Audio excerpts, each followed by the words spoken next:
Bienvenue sur l'Argus.fr pour une première confrontation entre le nouveau Renault Espace 6 et son rival le plus direct, le Peugeot 5008. Et oui, l'Espace 6 a changé de positionnement, ce n'est plus un crossover ni même un monospace, ça c'était pour les générations passées. Désormais, on a affaire à un SUV.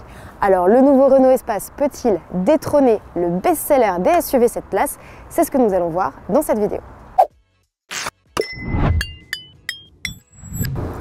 Renault a revu le positionnement de son Espace pour la bonne et simple raison que son crossover ne s'est vendu qu'à un peu plus de 300 unités en 2022 alors qu'un Peugeot 5008 s'est lui vendu à plus de 12 000 exemplaires l'année passée.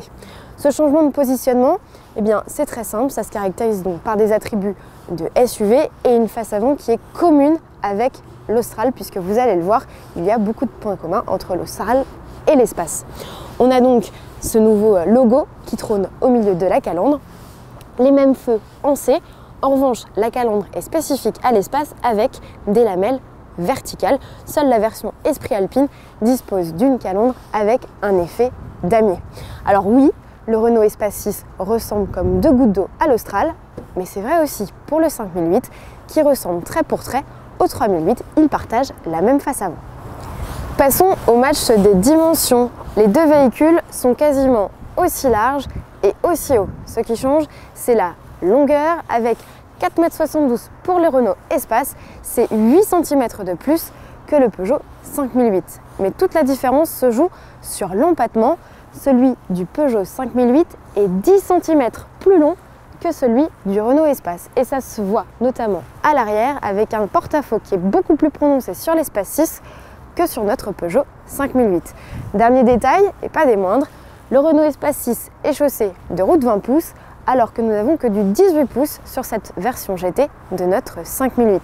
Enfin, vous remarquerez que les lignes de toit sont à peu près identiques avec des toits très plats et des haillons verticaux.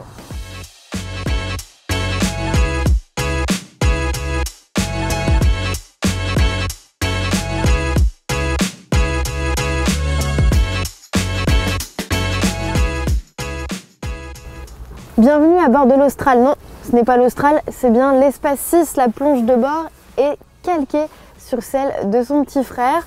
On retrouve le même type d'affichage avec des écrans numériques sur une dalle de 12 pouces et un écran tactile de 12 pouces de diagonale également au centre de la plonge de bord. Avec une interface multimédia plutôt très élaborée comparée à celle d'un 5008 puisqu'ici tout est géré par Google. Donc on a une navigation parfaitement élaboré avec des points de repère qu'on peut partager avec son smartphone. Il y a même 39 applications téléchargeables comme si vous étiez bien sur votre smartphone. Un nuage d'applications qui comprend notamment par exemple l'équipe ou encore Waze. On a ici un environnement assez chic avec cette finition la plus haute dans la gamme, la finition iconique avec des inserts ici en bois. On a un affichage tête haute qui n'existe pas sur le 5008, vous allez le voir. Les rangements ici sont nettement plus nombreux puisque le sélecteur de levier de vitesse se trouve derrière le volant et non pas sur la console centrale. Donc la console centrale dispose de multiples rangements avec cette poignée coulissante. On a de multiples rangements, des portes gobelets, des prises USB-C et même un rangement ici. Alors plus petit que dans un 5008 mais un rangement au niveau de la coudoir centrale. Le bouton ici permet de sélectionner des modes de conduite, c'est le fameux système Multisense. Un petit détail pratique puisqu'on est dans un environnement qui est calqué sur celui de l'Austral. La position du sélecteur de vitesse peut parfois venir perturber celle du commodo des essuie-glaces. Alors on peut attraper l'un ou l'autre, c'est pas forcément bien fait mais c'est comme ça. On est dans cet espace avec un large toit panoramique, mais je vous propose de monter aux places arrière, c'est de là finalement que l'on en profite le plus. Aux places arrière de cet espace, on profite donc d'un large toit vitré, panoramique, mais pas ouvrant. C'est un toit vitré qui fait environ 1 mètre carré, le plus grand que l'espace n'ait jamais eu. C'est une vitre qui est teintée, qui se teinte en fonction de la luminosité extérieure, ce qui permet de ne pas avoir de vélum et donc de ne pas grappiller sur la garde-toit. La principale différence dans cet espace comparé aux générations précédentes, c'est que ici on a une banquette coulissante mais pas de siège indépendant. Voilà, on est en 2 tiers, 1 tiers. Donc c'est pas forcément le système le plus pratique, mais c'est une nouveauté sur l'espace. On se retrouve aussi avec moins d'aspect pratique que dans un Peugeot 5008, pas de tablette aviation, ni de rideau pare-soleil intégré dans les portières. En revanche, un point fort sur ce Renault Espace de 6e génération, les sièges, le confort est plutôt moelleux, donc ça c'est agréable. En revanche, la place centrale est étroite et puis il y a toujours ce petit tunnel central sous les pieds là qui vient un peu perturber la donne. Mais voilà, la place centrale sera réservée aux plus petits gabarits et se révèle un peu plus dure que les deux places extérieures qui seront d'ailleurs les seules à pouvoir bénéficier d'un système de fixation Isofix. Passons au chapitre accessibilité au rang 3, puisqu'on le rappelle, cet espace de 6e génération est disponible de série en 7 places et en 5 places avec une option négative, c'est-à-dire que vous pouvez avoir un volume de coffre plus conséquent en 5 places qu'en 7 places. Voilà, donc ça c'est totalement gratuit.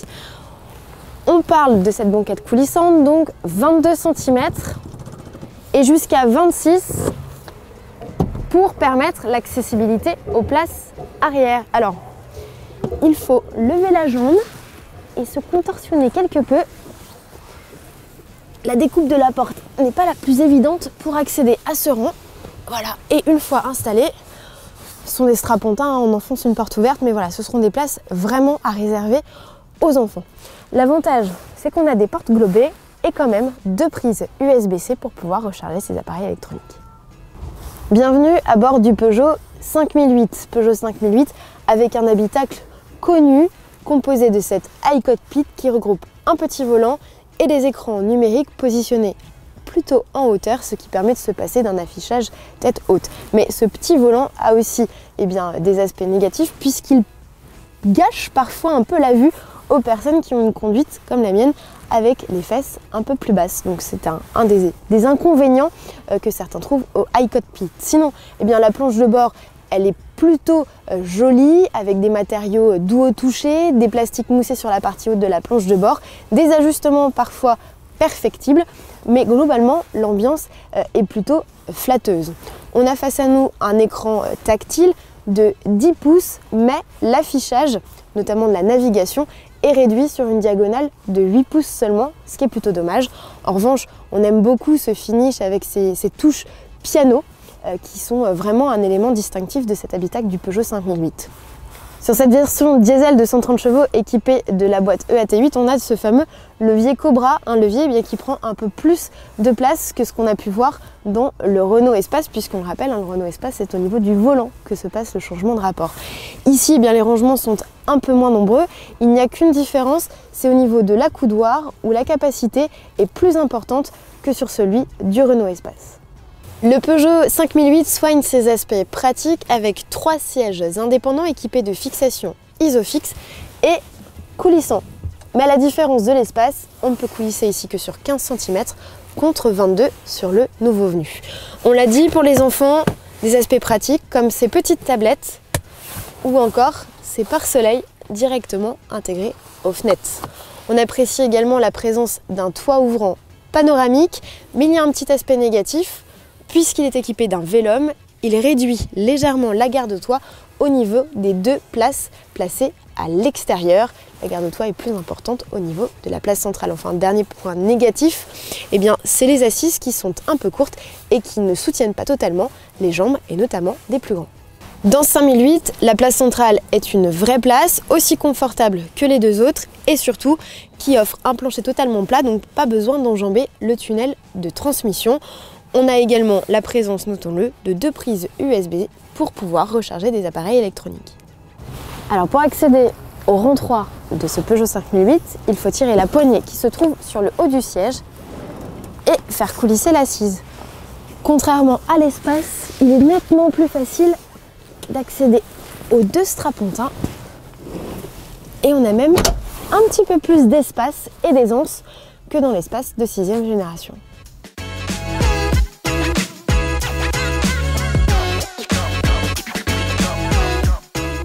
L'heure est venue de comparer les volumes de coffre de nos 2 protagonistes, tous 2 équipés d'un haillon à ouverture automatique.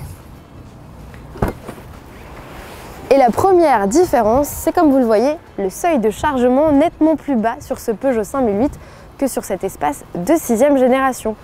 Quant à l'ouverture du haillon, alors moi je passe en dessous, je suis pas bien grande, mais elle est un peu plus basse sur le 5008 qu'elle ne l'est sur l'espace 6. Nos deux véhicules sont en configuration 7 places. Je vous propose donc de faire un focus plus précis sur le coffre de l'espace pour commencer. Une astuce sur ce Renault Espace de 6e génération, ce compartiment qui permet de ronger l'enrouleur de la plage arrière dont on ne sait jamais trop quoi faire. Donc ça c'est plutôt un bon point. Pour rabattre les sièges, on tire sur ces sangles. Voilà. Et pour rabattre davantage les sièges du rang 2, il suffit d'attraper les tirettes qui se trouvent dans les montants arrière et on obtient un plancher plat. Dans ce Peugeot 5008, pas de possibilité de ranger la tablette arrière. En revanche, les sièges du rang 3 sont extractibles. On peut également les escamoter et y mettre ici les couvre-bagages. Et une petite astuce permet d'obtenir un plancher totalement plat en rabattant ces petites tablettes. En revanche, pas de tirette d'accès depuis le coffre pour rabattre les dossiers du rang 2. On l'a dit, pas de possibilité de rabattre les dossiers du rang 2 directement depuis le coffre. Il faut passer par la portière qui bénéficie d'une large ouverture, donc ça c'est plutôt bien pour pouvoir notamment installer un siège bébé. Il suffit de tirer cette poignée, hop, et le siège s'abaisse. L'autre astuce de ce 5008, c'est que le siège avant peut se mettre en tablette et là il y a juste à appuyer sur une petite poignée, hop, et on peut dès lors charger des objets jusqu'à plus de 2 mètres de long. Au chapitre des motorisations, commençons par le Peugeot 5008. Il reçoit 2 blocs. Une version essence PureTech de 130 chevaux disponible en boîte mécanique ou EAT8 et une version diesel de 130 chevaux également uniquement disponible avec la boîte EAT8. D'ici au mois de juin, un bloc 1 litre de 136 chevaux hybride, micro-hybride, 48 volts, complétera le catalogue. Du côté de l'espace 6, les motorisations sont très simples. Il n'y a qu'un bloc full hybride 3 cylindres de 200 chevaux. Quant à une version hybride rechargeable de 280 chevaux, elle restera la propriété de l'Austral coupé qui doit arriver d'ici 2024. Pour conclure, parlons des tarifs. Ceux du Renault Espace 6 démarrent à 44 500 € et culminent jusqu'à 49 500 € pour cette version iconique. On le rappelle, 3 finitions sont disponibles au catalogue: techno, esprit alpine avec un tempérament plus sportif et iconique, ce haut de gamme reconnaissable notamment à ses sièges crème. Du côté du Peugeot 5008, les tarifs démarrent un petit peu plus bas. On le rappelle, les motorisations ne sont pas les mêmes. 38 000 € et jusqu'à 48 000 € pour cette version GT. Le Renault Espace 6 est clairement plus élaboré en termes d'équipement multimédia et d'aide à la conduite. Il donne un sérieux coup de vieux à ce Peugeot 5008. En revanche, question pratique, on a préféré le Peugeot 5008 qui s'est révélé plus habitable et plus facile d'accès, notamment sur la 3e rangée. En conclusion, on pourrait presque dire que cet espace n'est pas vraiment un espace comme on en a toujours entendu parler depuis les années 80. C'est plutôt un Austral rallongé, un grand Austral. L'habitabilité n'est pas à la hauteur des modèles que l'on a connus par le passé. On terminera avec les lieux de production de ces véhicules.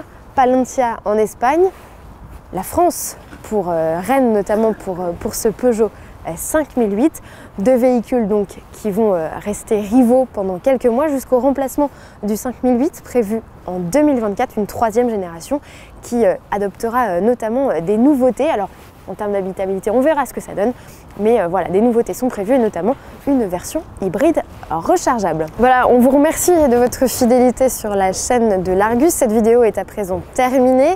N'hésitez pas à vous abonner à notre chaîne pour être tenu informé de nos dernières publications. Un petit like aussi, ça fait toujours plaisir. Enfin, retrouvez toute l'actualité de notre site sur notre site largus.fr, mais aussi sur tous nos comptes sur les différentes plateformes, Instagram, YouTube, Facebook et j'en passe. Merci beaucoup pour votre fidélité et à très bientôt sur largus.fr. Ciao!